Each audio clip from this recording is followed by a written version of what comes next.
للہ ان الحمد للہ رب العالمین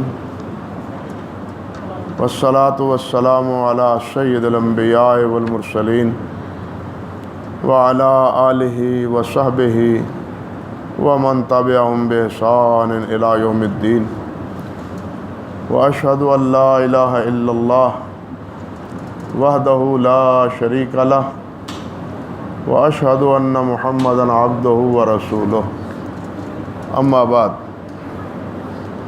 محترم حضرات، آج اللہ رب العزت کی توفیق سے، مہربانی سے، رحمت سے سورۃ طٰہٰ اور سورۃ الانبیاء مکمل طور پر اور پھر اس کے بعد سورۃ الحج کا کچھ حصہ اللہ کی مہربانی سے تلاوت ہوا ہے۔ اللہ رب العزت یہ سنانا اور سننا اپنی مہربانی سے قبول و منظور فرمائے۔ پہلی سورت جو آج تلاوت ہوئی ہے وہ سورۃ طٰہٰ ہے۔ طٰہٰ کا لفظ یہ اسی طرح حروف مقطعات میں سے ہے جس طرح کہ الف لام میم، الف لام را یا قاف ہا عین صاد، جس طرح یہ الفاظ حروف مقطعات میں شمار ہوتے ہیں، اسی طرح یہ طٰہٰ کا لفظ بھی حروف مقطعات میں شمار ہوتا ہے۔ اسی طرح سورۃ یاسین بھی حروف مقطعات میں ہی سے، لیکن بعض حضرات یاسین نام بھی رکھتے ہیں، طٰہٰ بھی نام رکھتے ہیں۔ آج کل حضرات الفاظ کی معنویت پر توجہ نہیں کرتے، بلکہ نئے سے نئے نام تلاش کرنے کی کوشش کرتے ہیں، جبکہ ہمیں اپنے اولاد کی، بچوں کی، بیٹیوں کی نسبت یا ان کا نام یا ان کا اس طرح کا تعلق جو ہے نامی اعتبار سے، نام کے اعتبار سے، وہ حضرات انبیاء کرام، صحابہ کرام اور اہل اللہ کے ناموں پر رکھنے چاہیے۔ ہم نئے نئے ناموں کو تلاش کرتے ہیں، یہ میں سمجھتا ہوں کہ بالکل عبث کام ہے۔ نبی علیہ الصلوۃ والسلام نے فرمایا ہے کہ احب الاسماء عند اللہ عبداللہ و عبد الرحمن، کہ اللہ ذوالجلال کے ہاں سب سے پیارا نام عبداللہ اور عبد الرحمن ہے۔ صحابہ کرام رضوان اللہ علیہم اجمعین کے نام رکھنا، انبیاء کرام علیہم السلام کے ناموں پر نام رکھنا، یہ ہمارا شیوا ہونا چاہیے۔ طٰہٰ کا لفظ آپ بول لیتے ہیں، یاسین بھی آپ بول لیتے ہیں، لیکن یاسین کے معنی کیا ہیں، طٰہٰ کے معنی کیا ہیں؟ یہ حروف مقطعات میں اسی طرح ہیں جس طرح کہ باقی صورتوں کی ابتدا میں حروف ہیں، اس لیے یہ نام رکھنے کا تکلف نہیں کرنا چاہیے۔ سورت کی ابتدا میں اللہ سبحانہ و تعالیٰ نے نبی کریم صلی اللہ علیہ وسلم سے مخاطب ہو کے یہ بات ارشاد فرمائی ہے کہ ما انزلنا علیک القرآن لتشقی، کہ ہم نے آپ پر قرآن مجید اس لیے نازل نہیں کیا کہ آپ کو مشقت میں ڈالیں۔ نبی علیہ الصلوۃ والسلام کی سب سے بڑی کوشش اور سب سے بڑی تگ و دو اور محنت یہ ہوتی تھی کہ لوگ مسلمان ہو جائیں۔ اللہ رب العزت نے نبی علیہ الصلوۃ والسلام کے اوصاف میں ایک وصف حریص علیکم، یہ بہت حریص ہیں۔ حریص کے معنی کیا ہے؟ کہ نبی علیہ الصلوۃ والسلام بڑی ہی حرص کرتے تھے کہ یہ لوگ مومن ہو جائیں، ایمان لے آئیں، اسلام قبول کر لیں، اور اس کے لیے دعائیں بھی کرتے تھے اور اس کے لیے محنت بھی کرتے تھے، دعوت بھی دیتے تھے۔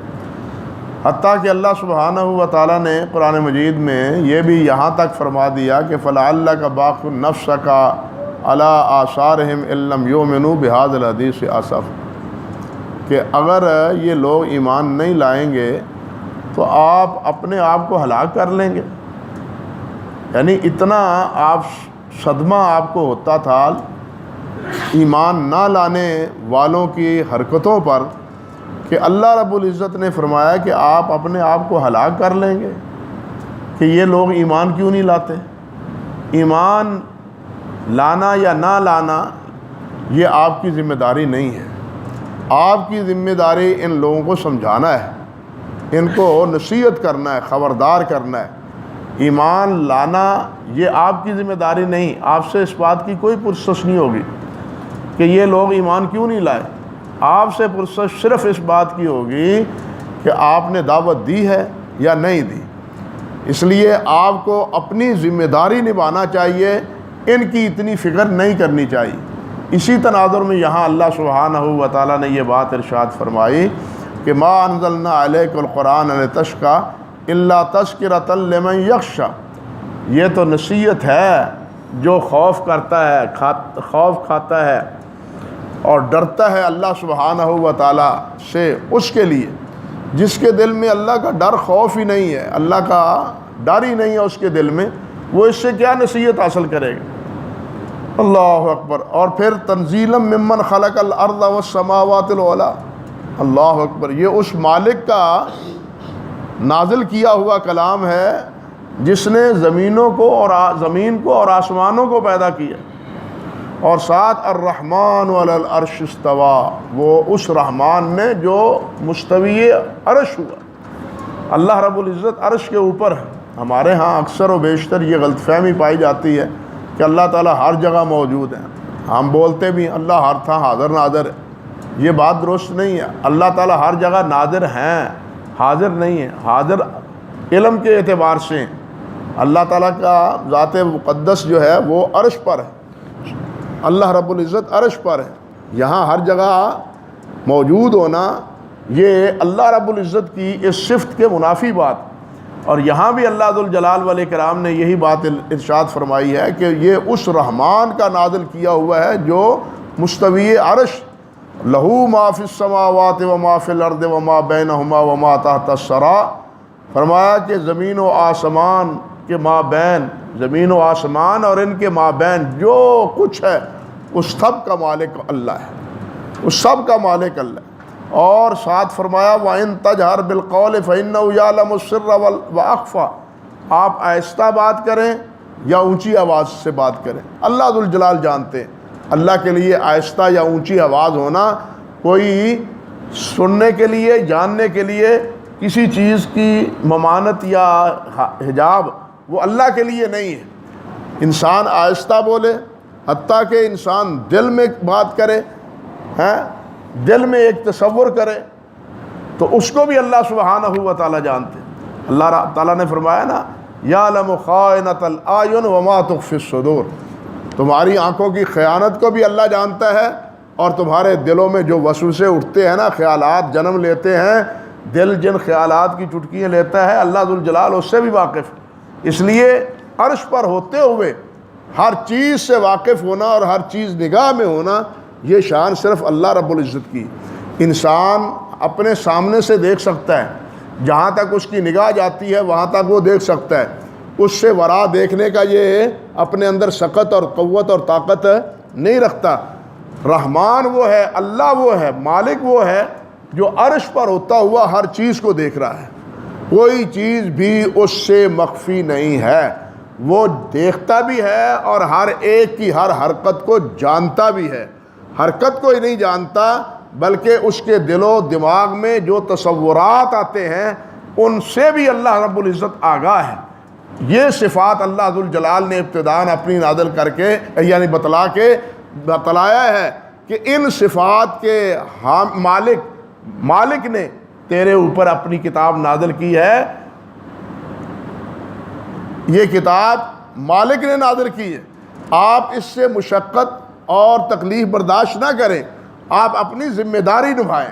اس کے بعد اللہ سبحانہ و تعالیٰ نے اپنا پھر تذکرہ کیا. اللہ لا الہ الا ہو لہ الاسماء الحسنی. اللہ وہ ہے یعنی جو مستوی علی العرش ہے، یا جو ہر چیز کا مالک ہے زمین و آسمان کا، وہ وہی ہے کہ جس کے بغیر کوئی الہ نہیں. وہی ایک معبود ہے، اس کے علاوہ اور کوئی معبود نہیں ہے. لہ الاسماء الحسنی. اور اللہ ذوالجلال والاکرام کے بہت سے نام اچھے ہیں. ہمارے ہاں عموماً معروف بات ہے کہ اللہ سبحانہ و تعالیٰ کے 99 نام ہیں، لیکن اللہ ذوالجلال کے صرف 99 نام نہیں ہیں، اللہ رب العزت کے بے شمار نام ہیں۔ حتیٰ کہ ایک حدیث میں ہے، قاری صاحب گاہے بگاہے وہ دعا پڑھتے بھی ہیں، اس دعا کے الفاظ بھی کہ اللہم انی اسألک بکل اسم ہوا سمیت بہ نفسک او علمتہ آدم من خلقک او انزلتہ فی کتابک او استاثرت بہ فی علم الغیب عندک، کہ اے اللہ میں تیرے ان اسماء مبارکہ کے واسطے سے سوال کرتا ہوں کہ جن اسماء کو تو نے اپنی منزل کردہ کتابوں میں نازل کیا ہے، ان کتابوں میں بتلایا ہے کہ میرے یہ نام ہیں، یا اپنی مخلوق میں سے کسی مخلوق کو وہ نام بتلائے ہیں، یا یہ اللہ اکبر، یا یہ کہ آپ نے وہ نام صرف اپنے پاس رکھے ہیں، کسی اور کو نہیں بتلائے۔ ایسے بھی نام ہیں جو اپنے مخلوق کو اللہ ذوالجلال نے نہیں بتلائے۔ اس لیے یہ کہنا کہ اللہ سبحانہ و تعالیٰ کے 99 نام ہیں، جس طرح کے بعض قرآن مجید کے نسخوں میں اکثر لکھا بھی ہوا ہوتا ہے 99 نام اللہ سبحانہ و تعالیٰ کے، وہ تو ان ناموں کی فضیلت کے حوالے سے ہے۔ حدیث میں آتا ہے، جامع ترمذی کی روایت ہے، نبی علیہ السلام نے فرمایا کہ جو آدمی یہ 99 نام یاد کرتا ہے اللہ سبحانہ و تعالیٰ اسے جنت عطا فرمائیں گے۔ یہ تو اس برکت کی وجہ سے یہ 99 نام ہیں، ورنہ یہ نہیں مقصد کہ اللہ سبحانہ و تعالیٰ کے نام صرف اتنے ہیں، بلکہ اللہ ذوالجلال والاکرام کے بہت سے نام ہیں۔ تو یہاں بھی یہی فرمایا لہ الاسماء الحسنی، سب اچھے اچھے نام اسی اللہ رب العزت کے ہیں۔ اور اس کے بعد پھر وَهَلْ أَتَاكَ حَدِيثُ مُوسیٰ، حضرت موسیٰ علیہ السلام کا تذکرہ بڑی تفصیل سے اس صورت طٰہٰ میں اللہ سبحانہ و تعالیٰ نے بیان فرمایا ہے کہ کس طرح فرعون سے موسیٰ علیہ السلام کو اللہ ذوالجلال نے بچایا۔ یہ بھی کیسی اللہ تعالیٰ کی قدرت کاملہ ہے، اللہ اکبر کبیرہ، کہ والدہ کو اللہ ذوالجلال نے یہ الہام کیا موسیٰ علیہ السلام کی والدہ کو کہ ایک بکس بناؤ اور اس بکس میں اپنے بیٹے کو رکھ دو اور بکس کو دریا کے سپرد کر دو، میرا تیرے ساتھ وعدہ ہے کہ میں تیرے بیٹے کو تیرے پاس لوٹا دوں گا۔ اللہ اکبر کبیرہ۔ اب اللہ ذوالجلال والاکرام کے اس اشارے سے والدہ نے یہی ترکیب اختیار کی۔ پھر ہوا کیا کہ یہ بکس لہروں میں تیرتا ہوا محلات میں پہنچا، وہاں خادموں نے پکڑا، دیکھا خوبصورت بچہ ہے۔ فرعون کی بیوی وہ کہنے لگی کہ اس کو ہم اپنا بیٹا بنا لیں گے، بیٹا بنا لیں گے۔ بیٹا تھا نہیں، ویسے اپنے آپ کو الہ کہتا تھا، لیکن بیٹے کا وہ محتاج تھا، تو کہتے ہیں کہ بیٹا بنا لیں گے ہم اس کو۔ اب بیٹا تو بنا لیا، دودھ پلانے کے لیے کہاں سے لائیں؟ اللہ رب العزت نے اس صورت میں فرمایا ہے کہ ہم نے موسیٰ علیہ السلام پر حرام کر دیا کہ کسی کا دودھ نہیں پینا۔ آتی ہیں دائیاں اور آ کے دودھ پلاتی ہیں، لیکن موسیٰ علیہ السلام منہ نہیں کرتے۔ وہ جو اللہ ذوالجلال نے وعدہ کیا تھا اور ساتھ ساتھ بیٹی کو بھیجا تھا کہ دیکھنا یہ کہاں بخش کہاں جاتا ہے، پریشانی بھی تھی نا ذہن میں، تو بیٹی نے آ کے بتلایا، وہ تو بادشاہ کے محل میں چلا گیا۔ تو جب بیٹی آگے گئی تو وہ بچے کو یعنی موسیٰ علیہ السلام کو کیا ہے، دودھ پلانے والی دودھ پلاتی ہیں، موسیٰ علیہ السلام دودھ پیتے ہی نہیں، دودھ نہیں پیتے۔ لیکن وہ بیٹی کہتی ہے ایک دائیا کی میں تمہیں خبر دیتی ہوں، اس کو بلاؤ شاید اس کا دودھ پی لے۔ ہاں اچھا وہ کون سی ہے؟ بلا کے لاؤ۔ یہ بیٹی گئی اور جا کے ماں کو بلا کے لائی۔ ماں نے جب جس وقت گود میں لیا بیٹے کو تو حضرت موسیٰ علیہ السلام جناب دودھ پینے لگے۔ اب پہلے دودھ کس نے منع کیا ہے؟ کس نے روک رکھا تھا؟ اللہ رب العزت۔ اللہ رب العزت ہر چیز پہ قادر ہے، اللہ تعالیٰ کے لیے کوئی چیز انہونی نہیں۔ کل آپ سنے ہیں نا، کل بھی آپ نے سنا ہے نا کہ حضرت ایک صاحب 100 سال تک سوئے رہے، اور ایک طرف ان کا کھانا ہے وہ 100 سال تک تر و تازہ ہے، بالکل اسی طرح جس طرح ابھی انہوں نے سنبھالا ہے اپنے برتن میں، اور وہ دوسرے مد مقابل گدھا ہے ان کا، وہ بالکل ہڈیاں ہو چکا ہے، ریزہ ہو چکا ہے۔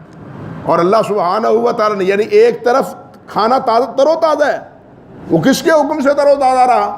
کھانا تو 24 گھنٹے کے بعد گھس جاتا ہے، ختم ہو جاتا ہے، بو آنے لگتی کھٹا ہو جاتا ہے، لیکن اس کو سنبھالے رکھا کس نے؟ اللہ سبحانہ و تعالیٰ نے. اور دوسرا بالکل ریزہ ریزہ ہو گیا، ہڈیاں ہڈیاں ہو چکا ہے، اب اس کو اللہ سبحانہ و تعالیٰ نے زندہ کیا. اور ادھر سورۃ کہف میں آپ نے سنا ہے کل کہ جناب 309 سال تک سوئے رہے، اور اللہ ذوالجلال والاکرام نے ان کو پھر اٹھایا، اور انہیں اتنا احساس ہی نہیں ہے کہ ہم 309 سال تک سوئے رہے ہیں. اتنی دیر تک کوئی آدمی بظاہر سونے والا نہیں ہے، سو نہیں سکتا، لیکن اللہ نے سلایا اللہ ذوالجلال نے. اللہ رب العزت کے لیے کوئی چیز محال اور ناممکن نہیں ہے. ہر چیز اللہ ذوالجلال کے ممکنات میں سے اللہ رب العزت نے جو کہنا ہے وہی ہونا ہے. موسیٰ علیہ السلام کو بچے ہیں تو اللہ ذوالجلال والاکرام نے کہا نہیں پینا، نہیں پیا. اب والدہ کا آیا ہے دامن، تو وہاں سے اللہ ذوالجلال نے فرمایا کہ اب دودھ پیو. موسیٰ علیہ السلام دودھ پی رہے. تو یہ سارے اختیارات کس کے پاس ہیں؟ اللہ ذوالجلال والاکرام کے پاس. تو خیر موسیٰ علیہ السلام اس طرح فرعون کے گھر پلے. دیکھیے اللہ کی یہ بھی کتنی بڑی قدرت کہ جس کو مارنے کے لیے، ختم کرنے کے لیے وہ بنی اسرائیل کے بچے ذبح کر رہا تھا، بنی اسرائیل کے بچے ذبح کر رہا تھا. اللہ سبحانہ و تعالیٰ نے اسی کے گھر میں، اسی کی گود میں اور اسی کی خدمت سے اللہ ذوالجلال نے حضرت موسیٰ علیہ السلام کو پالا اور پوسا ہے. یہ ہے اللہ رب العزت کی قدرت. اللہ اکبر کبیرہ. پھر موسیٰ علیہ السلام بڑے ہوتے ہیں، ساری تفصیل. موسیٰ علیہ السلام یہاں سے مصر سے پھر مدین جاتے ہیں، پھر وہاں سے واپسی پر اللہ ذوالجلال انہیں نبوت عطا فرماتے ہیں. نبوت عطا کرنے کے بعد پھر فرعون کے ساتھ مقابلہ شروع ہوتا ہے. فرعون سے مقابلہ ہوتا ہے اور فرعون ناکام ہوتا ہے. بالآخر اللہ کے حکم سے موسیٰ علیہ السلام بنی اسرائیل کو لے کے مصر سے باہر نکلتے ہیں. درمیان آگے دریا آتا ہے، اللہ سبحانہ و تعالیٰ اس دریا میں 12 راستے بنا دیتے ہیں.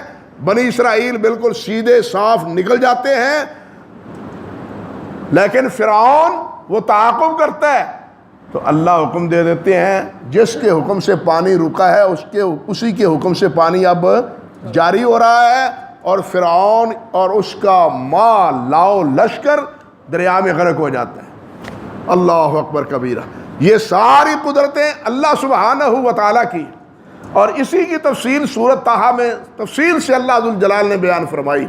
سورۃ طٰہٰ میں اس کے بعد سامری کا بھی قصہ ہے، جس نے عجیب آدمی نے بنی اسرائیل کا زیور لے کے جناب ایک بچھڑا بنا دیا.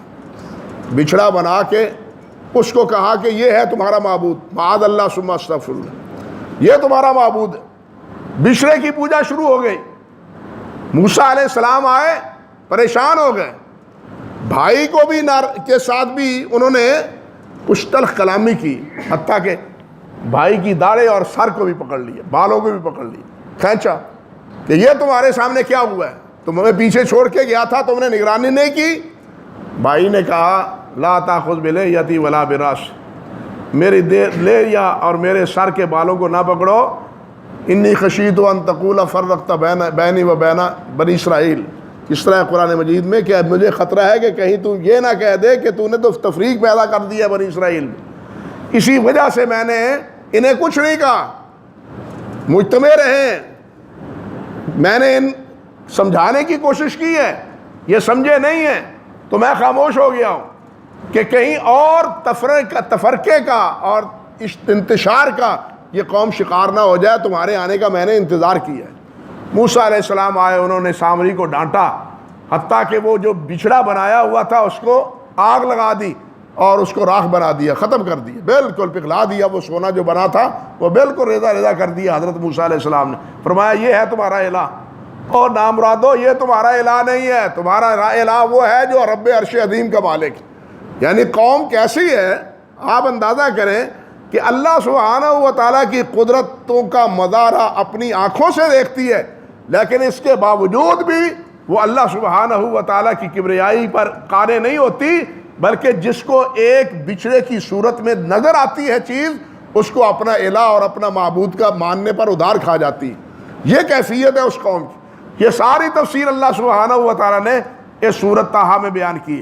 اس کے بعد رب ذوالجلال والاکرام نے حضرت آدم علیہ السلام اور ابلیس کا قصہ بیان کیا ہے، اور اسی قصے کے دوران وہی بات کہی ہے جو سورۃ بقرہ میں اللہ ذوالجلال والاکرام نے فرمائی تھی۔ اللہ نے فرمایا کہ اہبطا منہا جمیعا بعضکم لبعض عدو، جاؤ یہاں سے نکلو۔ اب میری بات نہیں مانی تو جنت سے نکال دیا اللہ سبحانہ و تعالیٰ نے۔ دنیا میں آئے اور اس وقت اللہ نے فرمایا فَإِمَّا يَأْتِيَنَّكُم مِّنِّي هُدًى فَمَن تَبِعَ هُدَايَ فَلَا يَضِلُّ وَلَا يَشْقَىٰ، فرمایا جو ہدایت کی تابع داری کرے گا وہ گمراہ نہیں ہوگا اور بد نصیب نہیں ہوگا، وہ بد نصیب نہیں ہوگا، بدبخت نہیں ہوگا۔ فرمایا وَمَنْ أَعْرَضَ عَنْ ذِكْرِي فَإِنَّ لَهُ مَعِيشَةً ضَنْكًا، اور جو میرے اس ذکر سے اعراض کرے گا، اس ہدایت سے اعراض کرے گا، فرمایا فَإِنَّ لَهُ مَعِيشَةً ضَنْكًا، اس کا گزران میں تنگ کر دوں گا۔ حضرت محمد رسول اللہ صلی اللہ علیہ وسلم نے فرمایا ہے، حدیث میں آتا ہے کہ یہاں معیشہ ضنکا سے مراد قبر کی زندگی، کہ قبر کی زندگی تنگ کر دوں گا۔ جس طرح کے کفار کے بارے میں نبی علیہ السلام نے فرمایا کہ جو کافر ہیں، جو مشرک ہیں، ان کی قبر ان کو اس طرح تنگ کرتی ہے کہ یہ ہڈیاں اور پسلیاں ایک دوسرے کے اندر گھس جاتی، ایسی قبر ان کے لیے تنگ ہو جاتی۔ لیکن مومن کے لیے، ایک مسلمان کے لیے تو حد نکاح قبر جو ہے نا کشادہ ہوتی۔ اب یہ بھی دیکھیے اللہ ذوالجلال والاکرام کی قدرت، ہمارے سامنے قبر نہ کھلتی ہے نہ تنگ ہوتی، ہمارے سامنے کچھ بھی نہیں ہو رہا، نہ ہمیں کھلتی ہوئی نظر آتی ہے، پھیلتی ہوئی نظر آتی ہے، نہ تنگ ہوتی ہوئی نظر آتی ہے۔ لیکن نبی علیہ السلام نے یہ بات ارشاد فرمائی ہے کہ مومن کے لیے قبر تا حد نگاہ وسیع ہو جاتی، اور کافر مشرک کے لیے یہ قبر جو ہے نا وہ تنگ ہو جاتی۔ اور اسی طرح واقعتاً ہے ہمارا یہ اس پر ایمان ہے، قرآن مجید نے بھی یہی بات فرمائی ہے کہ کافر پر یہ قبر جو ہے نا وہ تنگ ہو جاتی۔ فَإِنَّ لَهُ مَعِيشَةً ضَنْكًا وَنَحْشُرُهُ يَوْمَ الْقِيَامَةِ أَعْمَىٰ، یہ تو قبر کی زندگی ہے، لیکن قیامت کے دن پھر اس کے بعد جب اٹھے گا تو اندھا اٹھے گا۔ اللہ اکبر کبیرہ، پھر اندھا اٹھے گا۔ اللہ اکبر، جب اندھیرا ہوگا، معاشر کے میدان میں ہوگا بھی اندھیرا، پہلے روشنی ملے گی میدان معاشر میں ایمان اور عمل صالح کی وجہ سے۔ اگر ایمان اور عمل صالح جس طرح مضبوط ہوگا اتنی دور تک روشنی انسان کو میسر آئے گی، ورنہ کسی کو کچھ نظر نہیں آ رہا ہوگا۔ اب ہو بھی اندھیرا اور آنکھیں بھی اندھی ہوں، نظر بھی کچھ نہ آ رہا ہو، تو آپ دیکھیے یہ ڈبل مصیبت ہے یا نہیں ہے۔ دور سے کوئی ٹمٹماتا ہوا کوئی دیا نظر آتا ہو تو انسان کو کوئی سہارا مل جاتا ہے، لیکن نابینے کو تو وہ بھی سہارا نہیں ملتا، نابینے کو تو وہ بھی سہارا نہیں کہ دور سے کوئی چیز یا کوئی سہارا اس کو نظر آ جائے، ایسی کیفیت اس کے لیے نہیں ہے۔ اللہ اکبر کبیرہ۔ اس لیے اللہ نے فرمایا ہے کہ آخرت میں وہ جو اس میرے ذکر سے، قرآن سے، تورات سے، انجیل سے، زبور سے، یہ سب ذکر کی کتابیں، جو ان سے اعراض کرتا ہے، ان کو نہیں مانتا، قیامت کے دن ہم ان کو اندھا کر کے اٹھائیں گے، اور وہ کہے گا کہ مجھے کیوں اندھا کیا؟ اللہ اکبر، دنیا میں تو دیکھتا تھا۔ تو اللہ فرمائیں گے، جواب آئے گا، فرشتے کہیں گے کہ تو نے اللہ کی کتاب سے اعراض کیا ہے، اللہ کی کتاب کو بھلایا ہے، اللہ نے تمہیں بھلا دیا، اللہ نے تمہیں بھلا دیا۔ اللہ سبحانہ و تعالیٰ اس رسوائی سے ہمیں محفوظ رکھے۔ جس طرح ہم یہاں بینا ہے، اللہ ذوالجلال قیامت کے دن بھی ہمیں اسی طرح بینا رکھے۔ تو اس طرح قرآن مجید سے ہی ابتدا کی ہے سورت کی، کہ اس اللہ ذوالجلال نے اس کتاب کو نازل کیا، اور آدم علیہ السلام کے اس قصے سے نزول قرآن کے حوالے سے دوبارہ یاد دہانی کے طور پر فرمایا ہے کہ اس قرآن پر ایمان لاؤ۔ میں نے پہلے دن ہی کہہ دیا تھا کہ جو اس پر ہدایت پر عمل کرے گا وہ بد نصیب اور بدبخت نہیں ہوگا۔ اس کے بعد اللہ آپ کا بھلا کرے، سورۃ الانبیاء ہے۔ سورۃ انبیاء کا آغاز تو قیامت کے ذکر سے ہوتا ہے، اور وہ بھی بڑا عجیب الفاظ ہیں۔ اللہ فرماتے اقترب للناس حسابهم وهم فی غفلۃ معرضون، لوگوں کا حساب قریب آ گیا لیکن یہ غفلت میں پڑے ہوئے ہیں۔ اللہ اکبر کبیرہ، لوگ غفلت میں بے پرواہ ہیں، کوئی احساس نہیں ہے، لیکن آئے روز قیامت کا دن قریب سے قریب تر ہوتا چلا جا رہا ہے۔ اقترب للناس حسابهم وهم فی غفلۃ معرضون، ما یاتیہم من ذکر من ربہم محدث الا استمعوہ وہم یلعبون. مذمت کی ہے اللہ سبحانہ و تعالیٰ نے کہ میں نے تو ذکر نازل کیا لیکن یہ اس ذکر کو کیا ہے مذاق اڑاتے اس کا مذاق اڑاتے, کھیل سمجھتے ہیں, میرے حکم کو کھیل تماشا بناتے ہیں معاذ اللہ ثم استغفر اللہ. اور پھر اسی صورت میں اللہ سبحانہ و تعالیٰ نے انبیاء کرام, سورۃ انبیاء کا نام اسی لیے کہ اس میں جتنے انبیاء کرام علیہ السلام ہوئے ہیں ان میں حضرت ابراہیم علیہ السلام کا ذکر تو تفصیل سے ہے, باقی تمام انبیاء کرام علیہ السلام کا اختصاراً اجمالاً ذکر ہے. ان کی دعوت کا اللہ ذوالجلال نے ان کو جو اعزازات اور جو کرامات دی عطا فرمائی تھی, جو علم اور جو صلاحیتیں انہیں اللہ نے عطا فرمائی تھی, ان تمام کا یہاں اس صورت میں اختصاراً ذکر ہے. اور اس میں ایک بات بطور خاص ہمارے لیے باعث سبق ہے کہ ایک تو اللہ ذوالجلال نے فرمایا وَجَعَلْنَاهُمْ أَئِمَّةً يَهْدُونَ بِأَمْرِنَا وَأَوْحَيْنَا إِلَيْهِمْ فِعْلَ الْخَيْرَاتِ وَإِقَامَ الصَّلَاةِ وَإِيتَاءَ الزَّكَاةِ وَكَانُوا لَنَا عَابِدِينَ. اللہ فرماتے ہیں کہ یہ سارے میرے نبی, یہ سارے انبیاء وَجَعَلْنَاهُمْ أَئِمَّةً يَهْدُونَ بِأَمْرِنَا, یہ امام تھے جو ہمارے حکم سے لوگوں کی رہنمائی کرتے تھے. از خود نہیں, ہم نے ان کو حکم دیا تھا.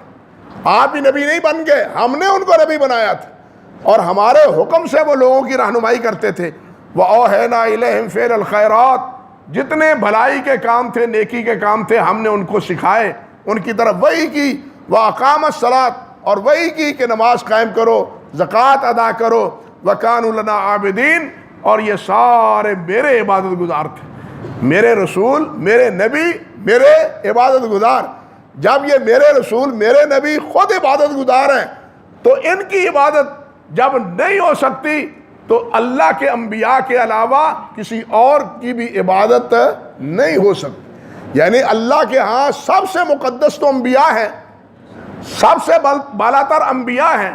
جب انبیاء خود کیا ہیں, عبادت گزار ہیں, تو پھر ان عبادت گزاروں کی عبادت نہیں ہونی چاہیے.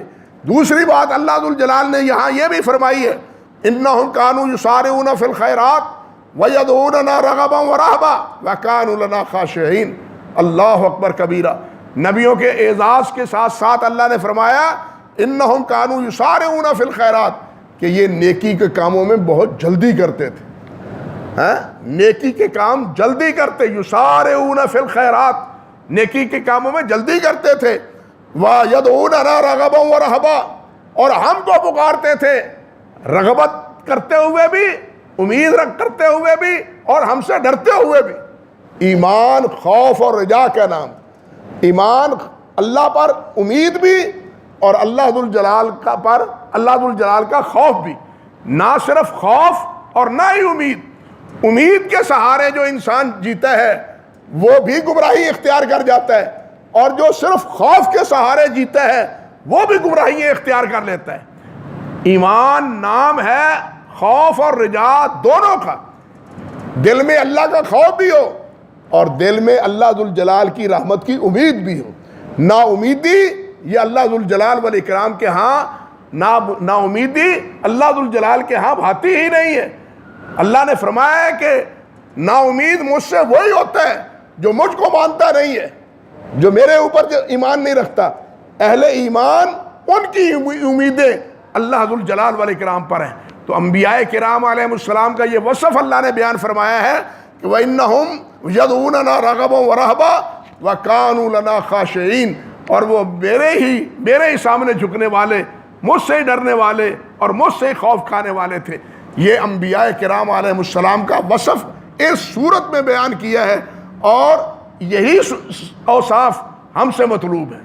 ہم سے بھی یہی مطلوب ہے کہ ہم نیکیوں میں آگے بڑھیں, برائیوں کی بجائے نیکیوں میں آگے بڑھیں, اللہ ذوالجلال کے امید پر امید رکھیں اور اللہ ذوالجلال سے ڈرتے بھی رہیں, ڈرتے ہوئے عمل کریں اور عمل پر اترائیں نہ, بلکہ اللہ کی رحمت پر امید رکھیں. اور ساتھ یہ وَكَانُوا لَنَا خَاشِعِينَ, اللہ رب العزت سے ہمیشہ ڈرتے اور خشوع ہی کرتے رہنا چاہیے. اللہ رب العزت کے سامنے کبھی بھی اپنی کسی عبادت, اپنی کسی نیکی, اپنی کسی بھلائی اور کسی خیر اس پر اترانا اور اس کا سہارا لینا یہ درست نہیں ہے، بلکہ اللہ سے ڈرتے ہی رہنا چاہیے۔ عبادت کر کے بھی، نیکی کر کے بھی انسان کے دل میں خشوع اور خضوع ہی پیدا ہونا چاہیے، نہ یہ میں تو اتنے نفل پڑھے ہیں، اتنے قرآن مجید ختم کیے، اتنے ذکر کیے ہیں۔ بھائی یہ تب ہے جب اللہ ذوالجلال کے ہاں شرف قبولیت پا جائے، یہ اعمال تب ہے جب قبول ہو جائے، اور قبولیت کا پتہ کس کو ہے؟ صرف اللہ کو ہے۔ قبولیت کا کس کو پتہ ہے؟ صرف اللہ کو ہے۔ اس لیے عمل کرتے رہنا چاہیے صرف اس سہارے پر کہ اللہ ذوالجلال نے عمل کا ہمیں حکم دیا ہے، اور آگے دعائیں بھی کرتے رہنا چاہیے کہ اللہ ذوالجلال ہمارے اعمال کی جس کی انہوں نے توفیق دی ہے ان کو اپنی مہربانی سے قبول و منظور بھی فرمائے۔ تو یہ صورت میں انبیاء کرام علیہ السلام کے اس عمل و کردار کو بیان کر کے بتلایا یہی گیا ہے کہ یہ سارے انبیاء اس طرح میرے بندے تھے، میرے عبد تھے، یہ معبود نہیں تھے، معبود ان کا میں تھا۔ اس لیے کائنات کا معبود صرف ایک ہے، کائنات کا معبود صرف ایک ہے۔ یہی خلاصہ ہے سورۃ الانبیاء کا۔ اللہ سبحانہ و تعالی ہمیں بھی اللہ تعالیٰ اپنا بندہ اور اپنا عبادت گزار بنائے رکھے، اور انبیاء کی تابعداری اور فرما برداری میں اللہ ذوالجلال ہمیں زندگی گزارنے کی توفیق دے۔ وآخر دعوانا الحمدللہ رب العالمین۔